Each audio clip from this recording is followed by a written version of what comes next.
Assalamualaikum halo squad. Ngelihat topping donat kekinian itu loh bikin ngeces ya. Masya Allah.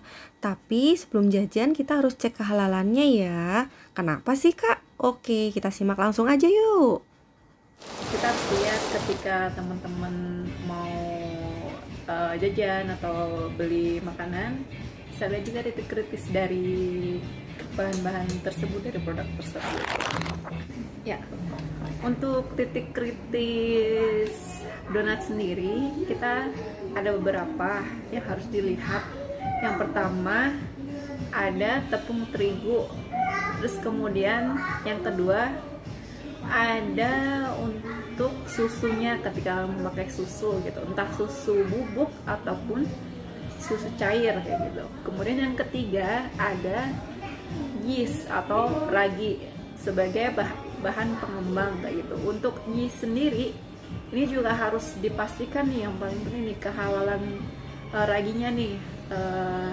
Bisa jadi nih raginya gimana nih, bahan utama dari ragi pembuatnya tuh apakah dari hammer atau dari yang lain atau dari tumbuhan seperti itu penting kayak gitu. Terus kemudian selain itu juga anti gumpal ya, kan ketika ragi dilihat pasti kan seperti butiran-butiran seperti itu. Nah itu dia menggunakan anti cracking atau anti gumpal yang harus kita lihat juga di situ, apakah menggunakan turunan hewani atau tumbuhan juga kayak gitu.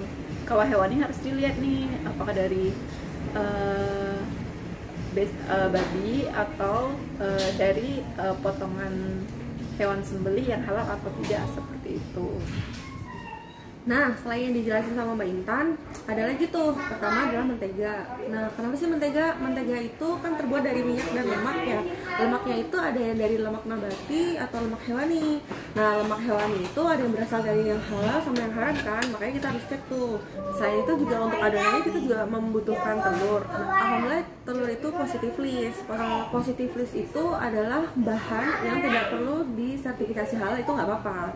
Contohnya adalah buah dan sayur, itu kan udah jelas-jelas halal gitu kan. Nah kemudian adalah toppingnya. Kalau yang punya aku nih, warnanya enak kan. Ini adalah strawberry,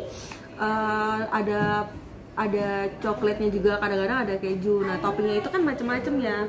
Nah kalau kita bahas di yang punya aku ini, strawberry itu kan pasti biasanya dia ada bahan tambahan pewarna.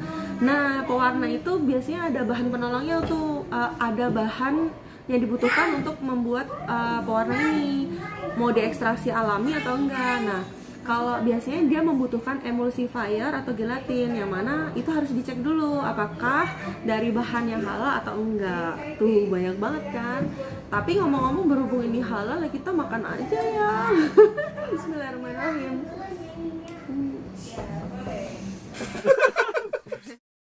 Enak banget, manis asam. Demikian ya pembahasan titik kritis dessert donat dari Halal Corner. Insya Allah kita akan bahas titik kritis produk-produk lainnya. Oke, sampai jumpa lagi Halal Squad. Salam, Halal is my way.